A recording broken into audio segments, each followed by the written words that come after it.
Baahubali film बनी तो पहली बार महिष्मती का नाम दूर दूर देशों तक पहुंचा, लेकिन बाहुबली फिल्म तो काल्पनिक थी, इसीलिए महिष्मती को भी एक डायरेक्टर की कल्पना ही मात्र माना गया। किंतु महिष्मती वास्तव में एक राजधानी थी, एक सशक्त शासन की राजधानी थी, जहां के राजाओं ने कभी तीनों लोगों को जीतने वाले रावण को भी अपने यहाँ कैद किया था। रावण के मुंह में घी के दीपक जलाकर अपनी प्रजा का मनोरंजन किया था। ऐसे शक्तिशाली यहाँ के शासक हुए। सम्राट विक्रमादित्य की दूसरी राजधानी कभी महिष्मती ही तो रही थी। तो ये वीडियो में इसी पर हम चर्चा करेंगे कि ये महिष्मती राज्य वास्तव में कैसा था, यहाँ के शासक कैसे थे और आज ये क्यों खो गया है। आज हमें क्यों नहीं पता चलता कि कहाँ है महिष्मती, आज इस भारत में क्यों महिष्मती का नाम नहीं है। तो पूरे विषय पर चर्चा होगी। वीडियो बहुत ही इंटरेस्टिंग होने वाली है, इसलिए अंत तक जरूर देखें। चैनल सब्सक्राइब करें, लाइक जरूर करें। तो शुरू करते हैं। कथा आरंभ होती है वाल्मीकि रामायण से। भगवान राम शोक में चले गए, तब महर्षि अगस्त्य से कहते हैं, महाराज हमारे पूर्वजों ने हमेशा ही ब्राह्मणों के चरण धोकर उस चरणामृत को ग्रहण किया है, लेकिन मेरे धनुष ने विश्रवा के पुत्र रावण को उसके कुल सहित नष्ट कर दिया, इसलिए मुझे शोक होता है। तब यहाँ पर महर्षि अगस्त्य भगवान को समझाते हैं, जन्म ना जायते शूद्र, जन्म से तो सभी अपवित्र ही होते हैं। कर्म से कोई ब्राह्मण, कर्म से कोई क्षत्रिय बनता है। रावण तो निश्चल हो चुका था। तब यहाँ पर महर्षि अगस्त्य रावण की सारी जो 3 लोग उसने विजय किए थे, वे सब विजयों का वर्णन करते हैं। कैसे रावण ने नागों को जीता, कैसे देवताओं को जीता, कैसे यमराज को भी उसने जीत लिया था। मतलब रावण का ऐसी भव्यता थी रावण की कि पात झरत डरत वात, अगर उसके बगीचे में से पेड़ का एक पत्ता भी गिर जाता था तो वायुदेव कप जाते थे, क्यों, कहीं रावण न क्रोधित हो जाए। पात झरत डरत वात। हनुमाष्टकम में वर्णन है कि इंद्र माली का काम करता था, बगीचे में फूल तोड़कर लाता था रावण के लिए। वरुण कुएं से पानी भरते थे। ऐसी नवग्रह जिसने कैद कर रखे थे, काल को भी जिसने अपनी पाटी से बांध रखा था, सुबह उठता तो सबसे पहले अपना चरण काल के सर पर रखता। ऐसी भव्यता रावण की। जब ऐसा वर्णन किया अगस्त्य महाराज ने, तब भगवान राम बोले, महर्षि क्या रावण ने सभी को जीता, क्या उसे कोई जीतने वाला पैदा नहीं हुआ। तब यहाँ पर महर्षि अगस्त्य रावण की उस पराजय का वर्णन करते हैं। रावण अपनी सेना को लेकर दिग्विजय के लिए निकला हुआ था। इसी दिग्विजय में रावण अपनी सेना को लेकर महिष्मती पहुंचा। महिष्मती नर्मदा नदी के तट पर बसा हुआ था। तब वहीं पर रावण युद्ध से पहले भगवान शिव की पूजा अर्चना करता है। भगवान शिव की उस शिवलिंग पर सहस्त्र दल कमल चढ़ाता है, उनकी स्तुति करता है। आंख बंद करके स्तुति में था, लेकिन क्या हुआ, नर्मदा नदी का जो वेग था वो उल्टा बह निकला और इसी में रावण के वो जो सहस्त्र दल कमल थे वो सब बह गए। रावण ने जब आंख खोल के देखा तो आश्चर्य ये था कि नर्मदा नदी का वेग होना चाहिए सीधा, वो उल्टा कैसे बह रहा है। रावण तब उस खोज में निकला तो जाकर देखा कि 1000 भुजाओं वाला कोई वीर पुरुष उस नर्मदा के वेग को अपनी भुजाओं से रोके हुए लेटा हुआ है।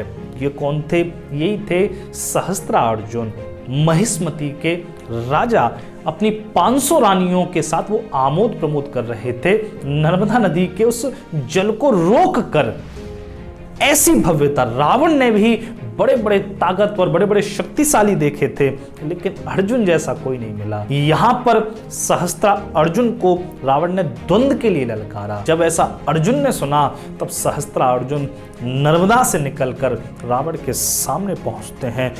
दोनों ही वीरों में वहां अद्भुत द्वंद्व चलने लगा। रावण भी कोई कम बलशाली थोड़ी था, जिसने स्वयं कैलाश को उठा लिया हो। वो रावण कोई कम शक्तिशाली नहीं था, लेकिन सहस्त्रार्जुन का कोई मुकाबला ही नहीं था। दोनों में अद्भुत द्वंद्व चला। यहाँ पर रावण की लेकिन 20 भुजाएं हैं और वहां पर सहस्त्रार्जुन की 1000 भुजाएं। दोनों में ही द्वंद्व चलता रहा, लेकिन अंत में यहाँ पर सहस्त्रार्जुन ने अपनी गदा लीनी और अपने 1000 हाथों से उस गदा को पकड़कर ऐसी चोट रावण की छाती पर की कि रावण वहीं धराशायी हो गया, रावण मूर्छित हो गया। रावण कभी कभी मूर्छित हुआ है, एक बार हनुमान जी महाराज के घूंसे से भी मूर्छित हुआ था। ये भी कथा आती है रावण में, बड़ी रोचक कथा है। तब यहाँ पर सहस्त्रार्जुन उस रावण को कैद करके ले जाते हैं और अपने राज्य में उसके मुख में दीपक जलाकर, उसके हाथों में सभी में दीपक पकड़ाकर अपनी प्रजा का मनोरंजन करते हैं, कैद में डाल देते हैं। तब यहाँ पर रावण के दादा श्री पुलस्त महाराज आते हैं, तो पुलस्त ऋषि कार्तवीर अर्जुन से रावण को मुक्त कराते हैं। तो ये कथा आपको पुराणों में मिलती है, बड़ी जोर की कथा है, क्योंकि रावण को जिसने कैद किया हो वो सहस्त्रार्जुन कोई साधारण नहीं हो सकता। अब थोड़ा शुरू में चलते हैं, ये महिष्मति कब स्थापित हुई, इसकी भी कथा पुराणों में कई सारी हैं, लेकिन एक कथा जो बड़ी ही देवी भागवत में आपको प्राप्त होगी वो कथा है जहां पर माँ लक्ष्मी अश्व रूप में आ जाती हैं, घोड़े के रूप में इस धरती पर आ जाती हैं शापवश, और भगवान विष्णु भी घोड़े का रूप लेकर आते हैं। तब दोनों के समागम से यहाँ पर एक पुत्र पैदा होता है एकवीर नाम का। एकवीर को यहाँ पर दिया जाता है एक राजा को, एक राजा की संतान नहीं थी। राजा कौन से थे? वो तुर्वसु, जो यदु के भाई थे तुर्वसु।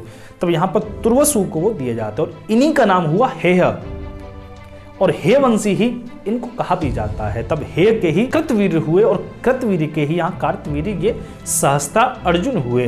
लेकिन यहाँ पर बात कौन सी है, जब आपने अगर बाहुबली फिल्म देखी हो तो प्रभास की छाती पर जो कवच था उसमें घोड़े का चिन्ह है, ये जानबूझ कर लिया गया है। क्यों? क्योंकि हेय वंश की उत्पत्ति ही भगवान विष्णु जब घोड़ा बनते हैं, अश्व बनते हैं, तो उसी से हुई है, तो इसलिए ये अश्व का चिन्ह छाती पर आपको प्रभास की देखने को प्राप्त होगा। तो जिस भी डायरेक्टर ने लिया है बहुत जानबूझ कर लिया, क्योंकि चिन्ह था महिष्मति का।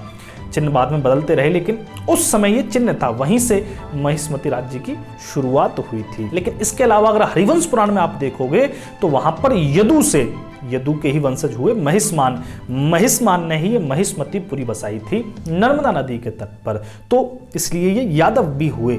हालांकि चंद्रवंशी तो थे ही, लेकिन कहीं पर यदु के भाई से और कहीं पर यदु से ही स्वयं की उत्पत्ति है, और इन्हीं महिष्मान के आगे चलकर ये कार्तवीर सहस्त्र अर्जुन हुए। तो ये पुराणों में आपको तरह तरह की गाथा मिलेंगी, लेकिन महिष्मति राज्य वास्तव में शक्तिशाली रहा है। अब चलते हैं थोड़ा सा आगे।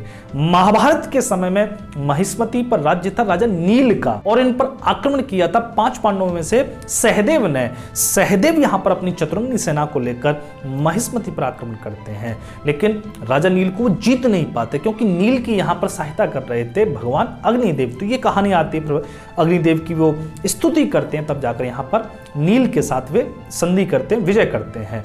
नील फिर वहां पर महाभारत में भी ये लड़े हैं, राजा नील महिष्मति के राजा। लेकिन तब ये राज्य आता था अनूप राज्य में, पूरे को अनूप राज्य कहते थे। अनूप राज्य और अवंती राज्य, 2 ही राज्य रहे हैं। अगर आप महाभारत से आगे चलोगे तो आप भगवान बुद्ध के समय में, आज से करीब 2500 साल पहले भी आपको वर्णन मिलेगा, सम्राट अशोक को भी अवंतिका का ही सबसे पहले सूबेदार बनाया था, वहीं के वे गवर्नर नियुक्त किए गए थे। 2 जगह के गवर्नर नियुक्त हुए थे सम्राट अशोक, एक यहाँ अवंतिकापुरी के और दूसरे अंग देश के, बंगाल की तरफ के। तो अवंतिका मतलब पूरा उज्जैन, और ये बहुत बड़ा भूभाग था। इसी अवंतिकापुरी में ये महिष्मति आती थी, तब आपको वहां पर महिष्मति मिलेगी। अवंतिकापुरी विंध्याचल के उस तरफ है और विंध्याचल के इस तरफ ये महिष्मति थी। और आगे चलोगे तो सम्राट विक्रमादित्य के समय में कुछ एक उस समय के बौद्ध ग्रंथ हैं जिनमें आपको देखने को प्राप्त होगा कि 2 राजधानी होती थी अवंतिकापुरी की। अवंतिकापुरी बहुत बड़ा राज्य था जिसमें ये उज्जैन राजधानी होती थी। सम्राट विक्रमादित्य के समय में तो अद्भुत सबसे ज्यादा भूभाग को सम्राट विक्रमादित्य ने ही तो जीता था। तो सम्राट विक्रमादित्य के समय में उज्जैन राजधानी थी एक, और दूसरी जो सेकंड राजधानी थी वो ये महिष्मति थी। लेकिन महिष्मति का नाम ज्यादा फेमस नहीं होता, लेकिन महिष्मति बराबर राजधानी रही है अच्छे शक्तिशाली राजाओं की। अब चलते हैं और आगे। अंतिम जो वर्णन इसका मिलता है करीब 1225 का मिलता है। वहां पर एक परमार राजा आकर यहाँ महिष्मति में रुकते हैं और ब्राह्मणों को कुछ एक चीजें वो दान भी करते हैं। तो यहाँ पर अंतिम वर्णन मिलता है। उसके बाद फिर महिष्मति ये खोसी जाती है। आज कहां है महिष्मति? तो कुछ पॉइंट्स पर अगर हम बात करें तो सूत्र निपात एक बौद्ध ग्रंथ, उसके अनुसार उज्जैन के दक्षिण में था ये महिष्मति, और प्रतिष्ठान के उत्तर में था। ये ऐसी कंफ्यूजन क्यों पैदा हो रही है? क्योंकि आज तो महिष्मति का कहीं पर नाम ही नहीं मिलता। इसलिए जब इसको खोजते हैं तो पता चलता है कि प्रतिष्ठान मतलब जो सातवाहन डायनेस्टी थी, उस राज्य की राजधानी प्रतिष्ठान उसके उत्तर में था। प्रतिष्ठान से अगर आप उज्जैन जाओगे तो बीच में उनके कहीं पर ये महिष्मति राज्य पड़ता था, महिष्मति ये नगर पड़ता था। पतंजलि क्या कहते हैं? पतंजलि कहते हैं उज्जैन से अगर आप चलोगे संध्या के समय सूर्य जब अस्त हो रहा हो तो रात भर में आप सुबह जाकर सूर्य उदय देखोगे महिष्मती में, मतलब एक रात में आप पहुंच जाओगे। तो यहां से डिस्टेंस हम मेजर कर सकते हैं। अब बात आती कंफ्यूजन की। कंफ्यूजन है 3 जगह में। सबसे पहली आती महेश्वर, जिसको हम मानते हैं वास्तव में कि यही महिष्मती का भी नगर रहा था। महेश, क्योंकि नाम भी सिमिलर है, महिष्मती, महेश्वर। हालांकि महिष्मती में और महेश्वर में अंतर है। महेश्वर का मतलब होता है भगवान महादेव, उनको महेश भी कहते हैं, उन्हीं के नाम पर महेश्वर है। और वहां पर आप जाओगे तो वहां पर रावण का जो शिवलिंग, जो रावण ने पूजा की थी, वो भी वहां पर है, रावणेश्वर। और राजेश्वर, सहस्त्रार्जुन को राजेश्वर कहते थे क्योंकि वो सभी राजाओं के ऊपर थे, तो उनका भी वहां पर मंदिर है। और महेश्वर में ही अहिल्याबाई ने अपनी राजधानी बनाई थी। अहिल्याबाई भी यहाँ पर अपना एक किला बनाती हैं, आज वो आपको देखने को फोर्ट मिलेगा, और यहीं से उन्होंने बड़ा सशक्त राज्य किया था। तो अहिल्याबाई का यहाँ पर महेश्वर में बड़ा वर्चस्व था। तो महेश्वर को ही महिष्मती आज आम जनसाधारण में माना जाता है।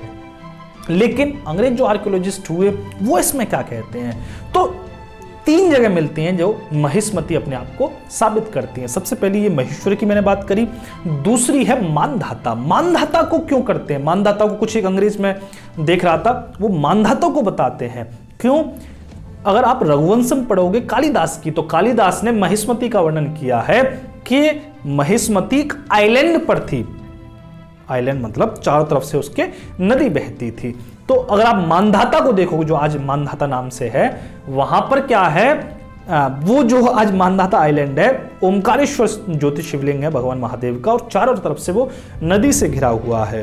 तो इस वजह से कालिदास के रघुवंशम की वजह से ही मानधाता को भी महिष्मती कहा जाता है। मानधाता उसको क्यों कहा जाता है? मानधाता एक भगवान राम के पूर्वज हुए थे और मानधाता के ही पुत्र मुचकुंद हुए, उन्होंने ही वो महिष्मती बनाई थी। तो ये भी वहां पर धारणा मिलती है।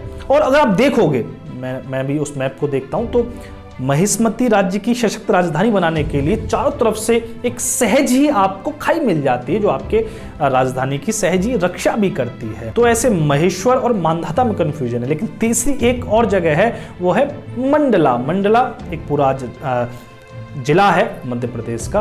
मंडला का ही शासन किया था रानी दुर्गावती ने। जो दुर्गावती, इनका बहुत नाम है, जिन पर मैं पूरी एक विस्तृत वीडियो बनाऊंगा, जिनका युद्ध भी हुआ था अकबर से। बड़ा ही अद्भुत शासन किया रानी दुर्गावती ने। तो मंडला का जो नगर आपको मिलता है वो बिल्कुल नर्मदा के अंतिम छोर पर है। तो लेकिन ये तीनों ही शहर नर्मदा के तट पर बसे हुए हैं और सभी के पक्ष में बहुत सारे मत हैं। महेश्वर को लेकिन बहुत सारे आर्कियोलॉजिस्ट नहीं मानते कि महेश्वर को तो वो कहते हैं प्रसिद्ध कर दिया, ये महिष्मती है। वास्तव में बहुत सारे जो इतिहासकार साबित करना चाहते हैं वो मानधाता को ही महिष्मती करना चाहते हैं, क्योंकि मानधाता के पक्ष में कई सारे सबूत मिलते हैं। जैसे रघुवंशम हुआ, हरिवंश पुराण में भी थोड़ी सी वर्णन है इसके बारे में, तो मानधाता को भी मानते हैं। तो मैंने आपको बता दिया, आर्कियोलॉजिकल खुदाई तो भारत में नाम मात्र की हुई है, हमने नहीं की। भारत की सरकार इसमें निवेश नहीं करती, इसलिए ये खुदाई नहीं हो पाती। वरना आप देखो, इजिप्ट को पूरा खोद के पटक दिया आर्कियोलॉजिस्ट ने, और भारत में जहां पर अगर आप कहीं भी खोद के देख लोगे तो आपको एक नई सभ्यता मिल सकती है। ऐसी संभावना है इस देश में, लेकिन यहाँ पर आर्कियोलॉजी में कोई निवेश नहीं, कोई इंटरेस्ट ही नहीं। आप नालंदा में जाओ, नालंदा सिर्फ 10% खोजी गई है, और आसपास खुदाई करेंगे तो पूरी निकल सकती है, लेकिन वहां पर किसको चिंता है? आर्कियोलॉजी में बिल्कुल हमारे यहाँ कोई इंटरेस्ट ही नहीं लेता। इसलिए महिष्मती कर सकते हैं, बिल्कुल महिष्मती के लिए हम तथ्य जुटा सकते हैं, महिष्मती वास्तव में कहाँ थी, लेकिन नहीं, मान्यता जैसी चली आ रही है वैसी चलने दो। सहस्त्रार्जुन को यहाँ पर सबसे शक्तिशाली महिष्मती का राजा माना जाता है। सहस्त्रार्जुन की मृत्यु हुई थी, भगवान परशुराम से उनका युद्ध होता है। वो क्यों होता है? क्योंकि भगवान परशुराम के जो पिता थे जमदग्नि, उनके पास एक कामधेनु नाम की गाय थी। जब सहस्त्रार्जुन की पूरी सेना उनके आश्रम पर रुकती है तो वो सारी सेना को भोजन खिला देते हैं। तब यहाँ पर मन हो जाता है कि उनकी गाय हमें मिल जाए, लेकिन जमदग्नि मना कर देते हैं। जमदग्नि सीधे कहते हैं कि गाय होती तो दे देता, ये माँ है। तब यहाँ पर जो सहस्त्रार्जुन के पुत्र होते हैं वे जमदग्नि की हत्या करके उस गाय को ले आते हैं। तब भगवान परशुराम यहाँ पर प्रतिज्ञा करते हैं क्षत्रिय विहीन करने के लिए इस धरती को। लेकिन ये थोड़ा सा और ज़्यादा फैंटेसी में बताया जाता है। भगवान परशुराम अकेली फरसा लेकर निकल लेते हैं और पूरे क्षत्रिय विहीन कर देते हैं पूरे भारतवर्ष को। ये ऐसा नहीं है, ये बात के पुराणों में बताया गया। लेकिन हरिवंश पुराण में अगर आप देखोगे तो वहाँ पर आपको लगेगा पूरा एक सही तरीके से वे कैसे युद्ध लड़ते हैं। वे अकेले नहीं जानते, और उनके साथ और भी भाई मिलते हैं। बाद में पूरी एक सेना होती है। और युद्ध सहस्त्रार्जुन से होता है। और सहस्त्रार्जुन के साथ ही बहुत सारे राजा थे जो मदमस्त हो चुके थे। उन राजा, ऐसे नहीं पूरे भारत को ही वो समाप्त करने पर तुले हुए हैं। अगर भारत के सभी क्षत्रिय राजा उन्होंने समाप्त कर दिए थे तो फिर ये कहाँ से आए, बाकी कहाँ से आए। लेकिन जैसा जिसकी मर्जी वैसा लोग काव्य में लिख देते हैं। लेकिन भगवान परशुराम यहाँ पर सहस्त्रार्जुन का वध करते हैं, तो ये कथा यहाँ पर प्राप्त होती है। तो अंत में मैं बस इतना ही कहूंगा, महिष्मति एक समृद्ध राजधानी थी, एक शक्तिशाली राज्य की, और ऐसी न जाने कितनी शक्तिशाली समृद्ध राजधानियां खो गई, इतिहास से विलुप्त हो गई, जिनको हमें जानने की जरूरत है, खोजने की जरूरत है। आप सभी ने अगर यहाँ तक वीडियो देखी है तो मतलब आपका इंटरेस्ट इसमें है। आगे सीरीज आने वाली है बहुत जल्द। अब अगली वीडियो सब छत्रपति शिवाजी महाराज की आएगी, पूरी सीरीज आएगी उनकी, तो जरूर देखें उसको, जरूर इंटरेस्ट थोड़ा सा ले लें, क्या जाता है 10-15-20 मिनट में आपको, लेकिन इतिहास की बहुत अमूल्य जानकारी आपको प्राप्त होती है। जानकारी अगर आपको अच्छी लगती है तो इसको शेयर जरूर किया करिए। चैनल को सब्सक्राइब कर सकते हैं, ऐसी बहुत सारी जानकारी आपको आगे भी प्राप्त होती रहेंगी। तो बहुत बहुत धन्यवाद आप सभी का हृदय से। जय श्री राम, हर हर महादेव।